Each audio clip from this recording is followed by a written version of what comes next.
तो यहाँ पे भी हमने शायद देखिए गड़बड़ किया हुआ है कुछ। यस 2 इंटू 2 यहीं से गड़बड़ हो गया था एक्चुअल में। 2 इंटू 2.5 इज 5। ओके तो यहाँ पे जो हमने किया था 2.5 सेकंड में बॉडी कहाँ पहुंचेगी 5 पे, वहां पे गड़बड़ हो गया था मल्टीप्लाई करने में। एक्चुअली ऐसा आ गया मेरे दिमाग में 2.5 इंटू 2 2 to 4 कर दिया और इसको नहीं मल्टीप्लाई किया। कोई बात नहीं, ठीक है। But 2 into 2.5 is 5। ओके तो वहीं पे गड़बड़ हो गई थी। तो यहाँ से आप ऐसा मिलाओगे तो ये किस पे जा रहा है 5 पे। तो यहाँ पे करेक्शन कर लेते हैं। Okay it is 5, it is 3.0 और दिस इज 3.0। पॉइंट से पॉइंट हट गया, कितना आ गया 30/15। 15 बन जा 15, 15 2 जा 30। ये कितना आ गया फिर से एवरेज स्पीड 2 मीटर पर सेकंड। देख रहे हो आप क्या मैं दिखाना चाहता हूँ, कहीं से भी निकालो, किसी भी ट्राइंगल से निकालो तो क्या आएगा 2 मीटर पर सेकंड, क्योंकि स्पीड उसकी कितनी है एवरेज 2 मीटर पर सेकंड। यूनिफॉर्म स्पीड चेंज ही नहीं होगी, कहीं से भी निकालिए। ये देखिए ये मैं निकालता हूँ यहाँ से, सपोज ये ऐसे मैंने इसको ऐसा मिलाया। ओके और यहाँ से मैं, ठीक है आप इसको ग्राफ पेपर में करके देखिएगा, ठीक है। अभी तो अपने को पता ही नहीं है कहाँ पे आएगा 6, एक्चुअली कहाँ पे आएगा 3 पे आएगा। हाँ 3 सेकंड में 6, 3 सेकंड में। ओके 1 सेकंड में 2, हाँ 3 पे आएगा। तो ये देखिए कौन सा ट्राइंगल बनेगा आपके पास, ये छोटा वाला दिख रहा है आपको, दिस वन दिख रहा है। यहाँ tan थीटा लगाओगे ये कितना 2 और टाइम गैप कितना 1, 3 से लेके 4 तक, तो 2/1 इज 2 मीटर पर सेकंड। फिर से आ गया तो इसको नोट कर लीजिए। ओके स्पीड टाइम ग्राफ क्या दिखाएगा, सॉरी कैसा आएगा, यूनिफॉर्म आएगा और इसका स्लोप क्या दिखाता है स्पीड दिखाता है। ओके नेक्स्ट है if the distance time graph of a body is not a straight line. Okay तो ये क्या इंडिकेट करता है नॉन यूनिफॉर्म मोशन को। ये कैसा मोशन था uniform motion, equal distance in equal interval of time. ये रब कर दो, नोट करना है कर लीजिए नोट। इधर देखिए नेक्स्ट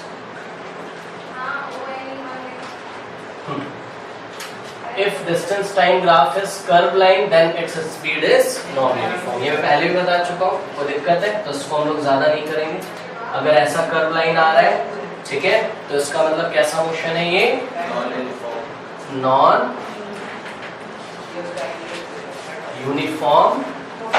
नॉन यूनिफॉर्म मोशन क्या होता है बताइए sir, unequal distance in equal interval. Yes क्या होता है इक्वल इंटरवल ऑफ टाइम में इक्वल डिस्टेंस कवर नहीं की जाती। तो फर्स्ट 2 सेकंड में पता लगा 4 मीटर जा रहा होगा, नेक्स्ट 2 सेकंड में 8 मीटर जा रहा होगा, नेक्स्ट 2 सेकंड में 1 मीटर ही जा रहा होगा, नेक्स्ट 2 सेकंड में हाँ कहो नहीं चल ही नहीं रहा होगा। ओके कोई बात नहीं, but equal interval of time में इक्वल डिस्टेंस ट्रेवल नहीं करता है। नेक्स्ट देखिए जरा, तो आपने क्या देखा स्पीड टाइम ग्राफ का स्लोप क्या बताता है बताइए, सॉरी डिस्टेंस टाइम ग्राफ का स्लोप क्या बताता है स्पीड, और स्पीड टाइम ग्राफ का स्लोप क्या बताएगा वेलोसिटी। तो याद रखिए यहाँ पे देखिए मैं नोट कर दे रहा हूँ, ठीक है। आपको डिस्टेंस टाइम ग्राफ का जो स्लोप होगा अभी अभी निकाला वो किसको बताता है स्पीड को। डिस्टेंस टाइम ग्राफ को और भी हम क्या बोल सकते हैं डिस्प्लेसमेंट टाइम ग्राफ। कब जब बॉडी कैसे चल रही हो स्ट्रेट लाइन में, तभी तो डिस्टेंस डिस्प्लेसमेंट के इक्वल होगा। ओके तो डिस्टेंस टाइम ग्राफ को आप और क्या नाम दे सकते हैं, इसको मैं रब कर दे रहा हूं।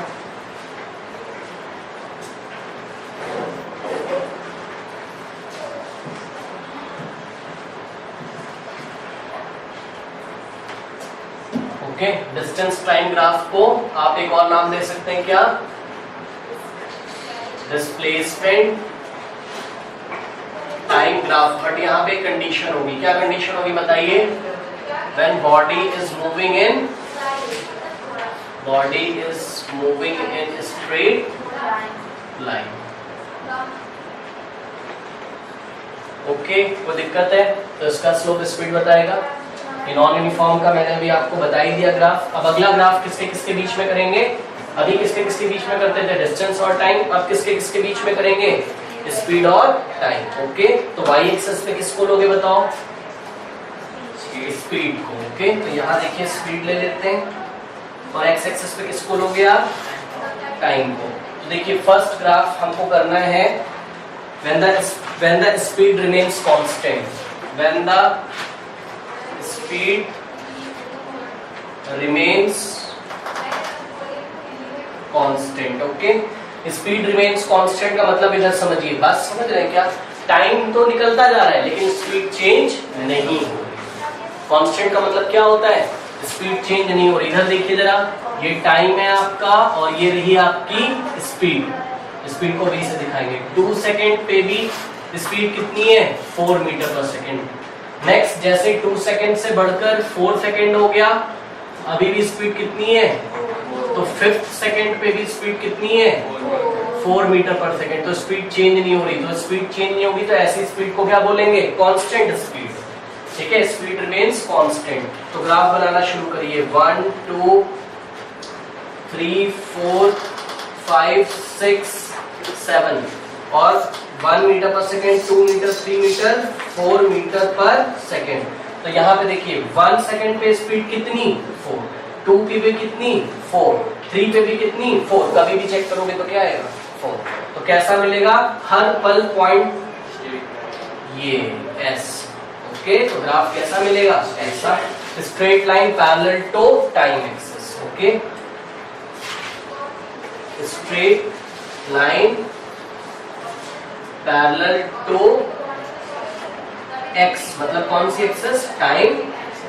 अच्छा, हमेशा याद रखिए जब भी आपको किसी भी दो क्वांटिटी का ग्राफ दिखेगा ना जिसमें ऐसा एक पैरेलल लाइन आ जाएगी एक्स एक्सिस के, तो आप क्या बोलोगे कि ये वाली जो y वाली क्वांटिटी है वो चेंज नहीं हो रही। y वाली क्वांटिटी मतलब समझ रहे, यहाँ पे y को हमने यहाँ पे y पर हमने किसको लिया है? स्पीड को। तो स्पीड चेंज नहीं हो रही। ओके, और ध्यान दें स्पीड टाइम ग्राफ का स्लोप क्या बताता होगा? हाँ, स्पीड टाइम ग्राफ का स्लोप क्या बताता होगा? बताइए। वेलोसिटी क्यों बताएगा भाई? क्यों भाई? tan थीटा लगाओगे, y एक्सिस पे किसका यूनिट आएगा? मीटर पर सेकेंड, और डिवाइडेड बाय x एक्सिस पे क्या आएगा? सेकेंड। क्या आ गया? मीटर पर सेकेंड स्क्वायर। किसका होता है ये यूनिट? हाँ, ठीक है। तो स्पीड टाइम ग्राफ क्या बताता है? एक्सीलरेशन। अब सुनिए, कब? जब बॉडी कैसे चल रही हो? स्ट्रेट लाइन में। क्योंकि आपने पढ़ा है एक्सीलरेशन किससे रिलेट करता है? स्पीड से नहीं किया था हमने, उसको किससे किया था? वेलोसिटी से। तो अगर इस स्पीड टाइम ग्राफ को और क्या नाम दे सकते हो आप? Velocity time graph. कंडीशन क्या है? When the body is moving in a straight line। कोई दिक्कत है? तो बताइए। हाँ, तो लिख लेते हैं स्लोप ऑफ VT। VT मतलब speed time graph. Slope of speed time graph will give what?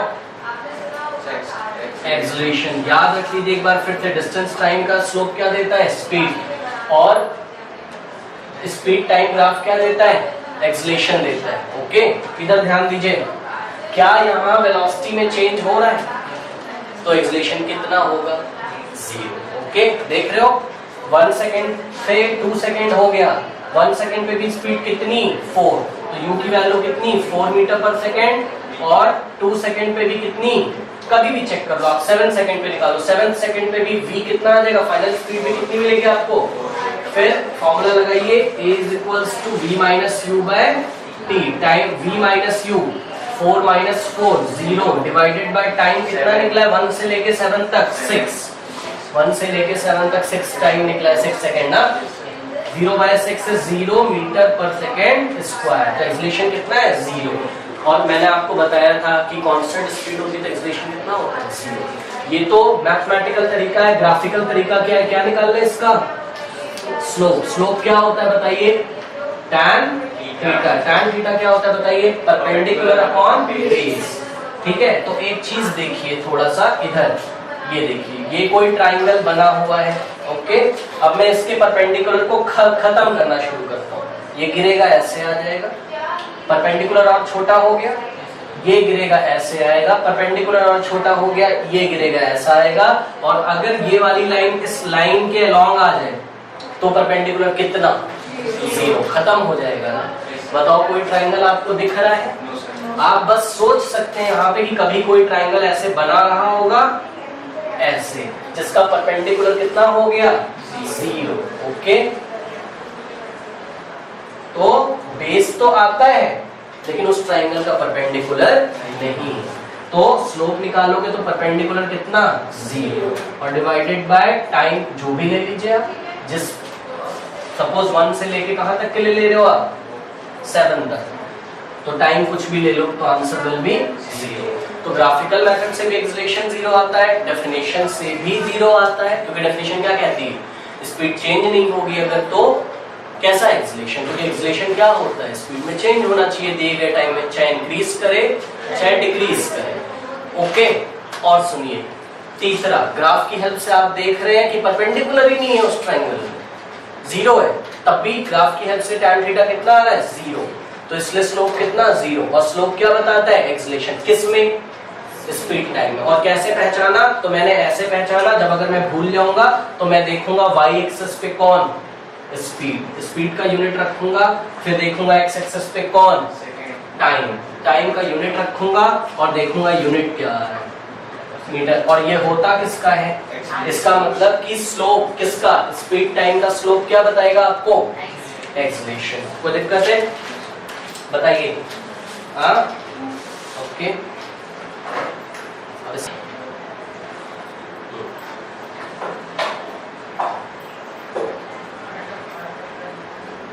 इसी में क्वेश्चन सुनिए,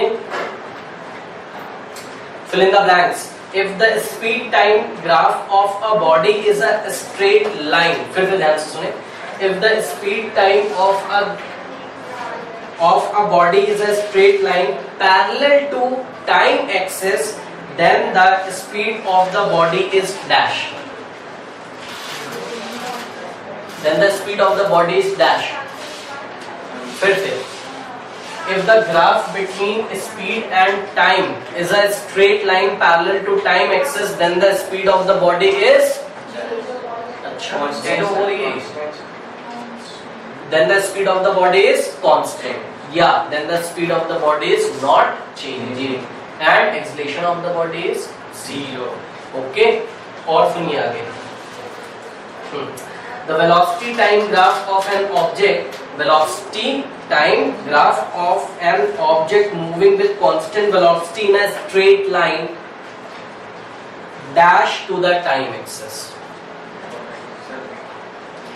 This graph is dash to the time axis. Yes, good. Parallel to the time axis. Okay. तो याद रखिए अगर velocity time graph parallel होगा time axis के, तो हम क्या बोलेंगे वेलोसिटी कैसी है कांस्टेंट है, चेंज नहीं हो रहा, एक्सेलरेशन कितना आ रहा है 0। ओके, तो इसको आप याद रखिएगा, ये मैं नोट नहीं करा रहा हूं, कर सकते हो? हाँ ठीक है, अभी इसमें कैलकुलेशन करनी है वो हम कल करेंगे, या चलिए इसको कर लेते हैं तो ये खत्म हो जाएगा टॉपिक। इधर देखिए, अब स्पीड टाइम ग्राफ में एक चीज और मिलती है आपको, एरिया। ओके, तो याद रखिए, इधर ध्यान दें थोड़ा सा, area of speed time graph, या फिर आप क्या बोल सकते हो area of velocity time graph, लेकिन कंडीशन क्या होगी when the body is moving in a straight line. Okay, अगर आप ध्यान दीजिए इधर, अगर आप स्पीड टाइम ग्राफ को वेलोसिटी टाइम ग्राफ बोलेंगे तो कंडीशन क्या होगी, वेलोसिटी स्पीड के इक्वल कब होती है, जब बॉडी कैसे चलती है स्ट्रेट लाइन। ओके, तो when body is moving in a straight